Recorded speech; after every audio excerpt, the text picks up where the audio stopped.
എടി ചെന്താമരെ, ഇത് നമ്മുടെ കല്യാണത്തിന്റെ വർക്കാ. എന്തായാലും നമുക്ക് അടിച്ചു പൊളിക്കണം. പറഞ്ഞേട്ടല്ലോ, കഴിഞ്ഞ പ്രാവശ്യം നമ്മള് സദ്യ ഉണ്ടാക്കിയത് കോമഡി തന്നെ അല്ലേ? ഞാൻ വളരെ സീരിയസ് ആയിട്ടാണല്ലോ ഉണ്ടാക്കിയത്. പിന്നെ എങ്ങനെ അത് കോമഡി ആയി?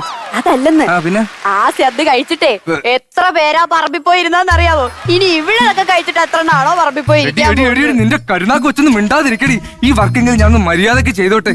ഇതുപോലത്തുള്ള സാധനം എന്നെ കുത്തുവാള എടുപ്പിക്കാനായിട്ട്. അയ്യോ സാബുണ്ണാ, എന്ത് ഈ കായ ഇവിടെ ഇരുന്ന് മുളച്ച്? പൈനാപ്പിൾ ഇവിടെ ഇരുന്ന് മുളച്ചെന്ന്. ഇതെന്ത് ചെയ്യണം? ഇതോ, ഒരു ചെടിച്ചട്ടി എടുത്തിട്ട് അതിലോട്ടിട്ടിട്ട് ഇടയ്ക്കിടയ്ക്ക് വെള്ളം ഒഴിച്ചാൽ മതി. ഇതുപോലെ 1000 എണ്ണം കിട്ടും. അല്ലെങ്കിൽ എടി, നീ ആ തേങ്ങ അരച്ചായിരുന്നോ? ഇല്ല. പോയി ഇറക്കടി ആ തേങ്ങ. തേങ്ങ ഇറക്കൽ ഒരു പണിയും ചെയ്യൂല. ഞാൻ ഒറ്റയ്ക്കോ? നിന്റെ അടുത്ത് ഞാൻ ഇറാഖില് ബോംബൊന്നും വിടാനല്ല പറഞ്ഞത്, ഒരു തേങ്ങ അരയ്ക്കാനാണ്. നീ ഒറ്റയ്ക്ക് പോയാ മതി. സാബുണ്ണനും വാ. വെറുതെ ശമ്പളമൊക്കെ കൊടുത്തിട്ട് ഉള്ള പണിയെല്ലാം എന്നെ കൊണ്ട് ചെയ്യിപ്പിക്കും.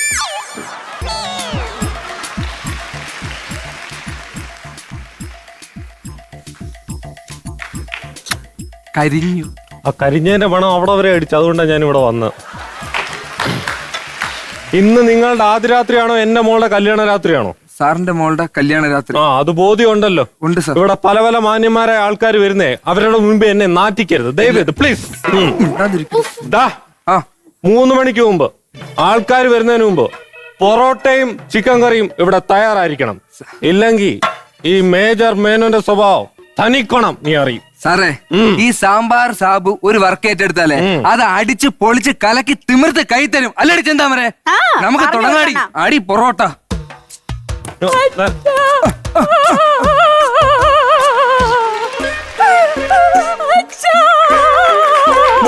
മോളെ, അച്ഛൻ എന്ത് തെണ്ടിയാണ് അച്ഛാ. അച്ഛനെ പറ്റിയാണോ ഇങ്ങനൊക്കെ പറയുന്നത്? അച്ഛന്റെ മൂത്ത മോള് ഞാനല്ലേ? എന്നിട്ട് ആ വീട്ടുകാരി നാട്ടുകാരി എല്ലാരെയും വിളിച്ചിട്ട് എന്റെ മോഹനേട്ടനെ ഏറ്റവും അവസാനല്ലേ അച്ഛൻ വിളിച്ചേ. മോളെ, കല്യാണത്തിന്റെ തിരക്കായി പോയി അച്ഛൻ. ഇതൊക്കെ അറിയാലോ മോക്ക്. നിങ്ങളെയൊക്കെ വിളിക്കേണ്ട ആവശ്യമുണ്ടോ? ഇങ്ങ് വന്നാ പോരെ മോളെ.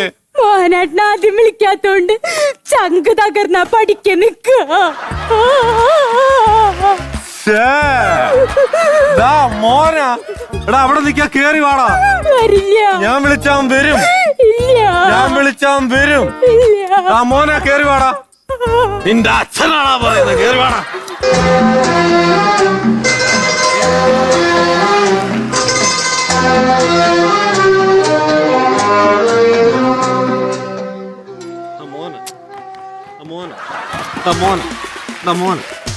കണ്ടേ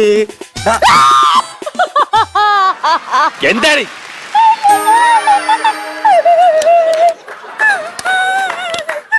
മോനെ? എടാ മോനെ, മരുമോനെ, നീ നീ ഇങ്ങനെ ചൂടാവാടാ. മിസ്റ്റർ അച്ഛൻ, നിങ്ങൾ ഈ നാട്ടുകാരെ മൊത്തം കല്യാണം വിളിച്ചു. എന്തിന്? എന്റെ കൂട്ടുകാരൻ ചൊറിയൻ ബിജുവിനെ കല്യാണം വിളിച്ചു. എന്നിട്ട് നിങ്ങൾ എന്നെ കല്യാണം വിളിച്ചോ? ഏറ്റവും അവസാനം.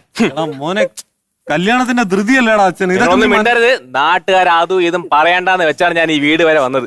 പക്ഷെ ഈ മോഹനൻ ഈ വീട്ടിൽ നിന്ന് ഒരു തുള്ളി പച്ച വെള്ളം കുടിക്കില്ല. ഇതിനകത്ത് കാല് കുത്തുകയില്ല. ഇത് എന്റെ വീട്ടിൽ നിന്ന് കൊണ്ടുവന്നുള്ള ഞാൻ ഇത് കുടിച്ചവിടെ നിന്നോളാം. മോനാ, നീ ഇങ്ങനെ സംസാരിക്കാടാ. അച്ഛന്റെ സ്ഥിതി ഒന്ന് മനസ്സിലായി. അച്ഛന്റെ സ്ഥിതി എന്ന് പറഞ്ഞുകൊണ്ടാണ് ഞാൻ ഇത്രയും നേരം സംസാരിച്ചല്ലേ. വായിൽ വന്ന് പറയും വേഗം അകത്തുകാരി വെക്കോ. സാർ, സാറിന് ഇനി വോയിസ് ഇല്ല സാർ. ചേട്ടന്റെ ഭാഗത്താണ് ശരി. സാർ, ഈ ചൊറിയം ബിജുവിനെയൊക്കെ ആദ്യം കല്യാണം വിളിച്ചിട്ട് ഈ ചേട്ടനെ അവസാനം വിളിച്ചത് വളരെ മോശമായി പോയി. വളരെ വളരെ മോശമായി പോയി. ഞങ്ങളുടെ കുടുംബക്കാർ നീയാ പട്ടി. സാമ്പാർ സാബു തിളക്കുന്ന സാമ്പാറിലിട്ട് നിന്നെ മുക്കി കൊല്ലും. പൊക്കോളാം. ചെന്താമരെ, വാടി പൊറോട്ട അടിക്കാം. മോനെ, നല്ല പൊറോട്ടയും ചിക്കൻ കറിയും ഒന്ന് കഴിച്ചിട്ട് പോടാ. ദേഷ്യം പിടിപ്പിക്കരുത്. പൊക്കോളണം. വയസ്സാം കാലത്ത് തന്നെ മോളെ അവൻ ഭയങ്കര ദേഷ്യത്തിലാന്ന് തോന്നുന്നു. അവനൊന്ന് തണുക്കുമ്പോഴത്തേക്കും എല്ലാം ശരിയാവും. അച്ഛൻ അവിടെ കല്യാണത്തിന് കുറച്ച് തിരക്കൊക്കെ ഉണ്ട്, ആളുകളൊക്കെ വന്നിട്ടുണ്ട്. പോയിട്ട് വരാം കേട്ടോ മോളെ. സമാധാനപ്പെടും കേട്ടോ. കരയല്ലേ. പെട്ടെന്ന് അടിക്കാം. എന്താടി? എന്തോ പറയാമെന്ന് മറന്നു.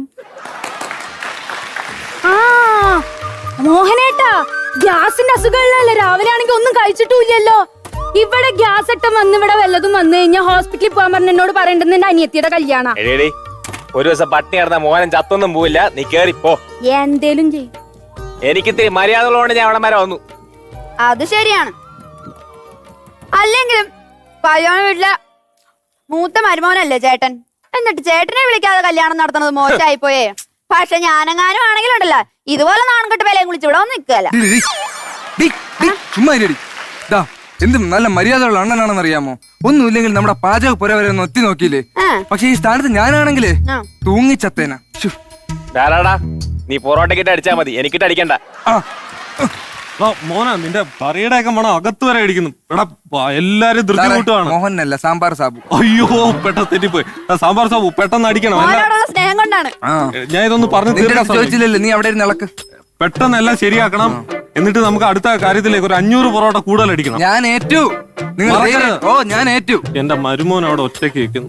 വെള്ളവും ആ മോനെ നീ ഇങ്ങനെ പ്രതിമ പോലെ നിക്കാതെ വന്ന് ഒരു പൊറോട്ട കഴിച്ചിട്ട് പോടാ. മോഹൻ ഒറ്റ തന്തേ ഉള്ളൂ, മോഹൻ ഒറ്റ വാക്കേ ഉള്ളൂ. വാക്കാണ് ഏറ്റവും വലിയ സത്യം.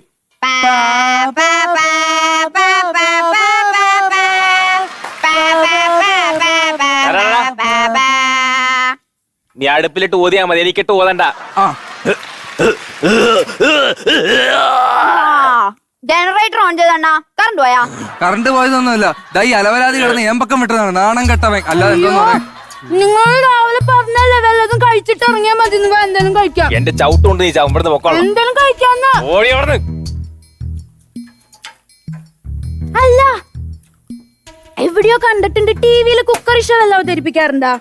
കേള് ചേച്ചി, ഈ കുക്കറി ഷോ എന്ന് പറഞ്ഞാലേ സാമ്പാർ സാബു ഇല്ലാത്തൊരു കുക്കറി ഷോ ഇല്ല. ചാനലുകാർ ഇങ്ങോട്ട് വിളിക്കണേ. എന്റെ ഏറ്റവും വലിയ സ്പെഷ്യൽ എന്താണെന്നറിയോ? വള്ളസദ്യ. കഴിഞ്ഞ തവണ ഈ നെഹ്റു ട്രോഫി മത്സരത്തിൽ ഈ സാമ്പാർ സാബു ഉണ്ടാക്കി കൊടുത്ത സദ്യ കഴിച്ചവരാണ് ഫസ്റ്റ് അടിച്ചത്. ഒന്നുമല്ല, അണ്ണന്റെ സദ്യ കഴിച്ചിട്ടേ വയറിളകിയിട്ട് എങ്ങനെയെങ്കിലും കര പറ്റിയാൽ മതി പറഞ്ഞ് നിന്ന് തുഴഞ്ഞിട്ടാണ് അവന്മാർ അവസാനം കര പറ്റിയത്. പറമ്പും തപ്പി എത്ര എണ്ണാണ് നടന്നോന്ന് അറിയാം. അപ്പോ അയ്യോ സാബുടാ, നല്ല മണ്ണടാ. ചേച്ചി ഇത് കഴിക്കരുത്. ഞാൻ ഗണപതിക്കാണ് ആദ്യം വെക്കാറ്. അതുകൊണ്ട് ചേച്ചി ഇത് കഴിക്കരുത്. 10 മിനിറ്റ് കഴിഞ്ഞിട്ട് മണത്തോ മണത്തോ. ഇത് എന്തോന്നറിയ മോഹനേട്ടാ, പൊറോട്ട നല്ല മണ. കൊതിപ്പിക്കാതെ കഴിച്ചു നോക്ക്, നല്ല മണന്ന്. മോഹനം കാണാത്ത പൊറോട്ടയോ? നീ ബിന്ദു ഹോട്ടലിലെ പൊറോട്ട വെച്ചിട്ടുണ്ടോ? അതിന് 7 അയലത്ത് വരില്ലേ ഈ സാധനം. എടി ഇതൊക്കെ മൈദാമാവാണ്, തമിഴ്നാട്ടിൽ പശയായിട്ട് ഉപയോഗിക്കുന്ന സാധനം. കണ്ടതൊക്കെ വലിച്ചു നിന്ന് വയറ് കിടത്ത് കേറി പോടി. ചേട്ടാ, ഈ സാമ്പാർ സാബുവിന്റെ പൊറോട്ട എന്ന് പറയാൻ നല്ല പൂ പോലുള്ള പൊറോട്ടയാണ്. സാബുവിന്റെ മാനം പൂത്തുലഞ്ഞു, പൂമാനം പൂത്തുലഞ്ഞു. കേറി പോടി. അല്ലവൻ എടി ചെന്താമരെ, ഞാനോട്ട് അണ്ണ എന്നെ മറന്നൊന്നുമില്ല. നിന്നെ അങ്ങനെ മറക്കാൻ പറ്റുമോ? നീ അതിന്ന് ഇളക്ക്. എടി നിന്റെ അടുത്ത് കിടന്ന് ഇളവാനല്ല, അത് എടുത്ത് ഇളക്കാൻ. പൊറോട്ട ഒക്കെ എന്താടാ? പൊറോട്ട ഉണ്ടായിക്കൊണ്ടിരിക്കുകയാണ്. ഇപ്പൊ ശരി, അധികം സമയമില്ലടാ, ആളുകളൊക്കെ വരാൻ തുടങ്ങി. വേണ്ട, എനിക്കൊരു അരമണിക്കൂർ തന്നാ മതി, ഞാൻ റെഡിയാക്കി തരാം. അരമണിക്കൂർ? എടാ 3 മണിയാവും, 3 മണിക്കൂർ എല്ലാം പെട്ടെന്ന് റെഡിയാക്കാം. ശരിയാക്കി തരാം. എന്റെ ഉപ്പ നോക്കിയാ ശരിയല്ല സാബുവേ. ഓ എന്തോ പറ. നീ കോഴിയുടെ വാൽ മുറിച്ചില്ലായിരുന്നു? എവിടെ? ആണ്ടേ വാലൊക്കെ ഉണ്ടല്ലോ. ഇവിടെ എത്ര അതിഥികള്, എന്റെ മേജർ എല്ലാ കേണൽമാര് എത്ര പേര് വരുന്നറിയോ? ശരിയാണ്.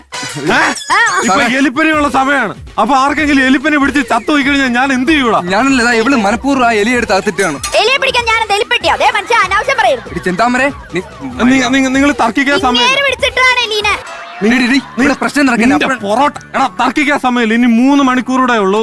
ഇത് എന്തെങ്കിലും ചെയ്യും. ഇനി ഉള്ള കോഴിയോ എന്തെങ്കിലും ഒക്കെ വെച്ചിട്ട് കുടികുത്തി മൂടാനോ? ഇനിയിപ്പോ എന്ത് ചെയ്യും? കുടികുത്തി മൂടാ. ചിക്കൻ കറിയല്ലോ. ശരി ശരി. എടി ചെന്താമരെ, ഒരു കാര്യം ചെയ്യാം. അതിനു മുമ്പ് നമുക്ക് ആ വാർപ്പെടുക്കാം.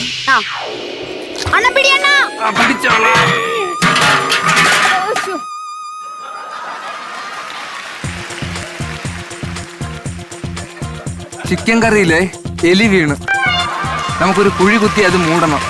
എന്നാ കുഴി എന്നെ കൊണ്ടിട്ട് മൂടാ.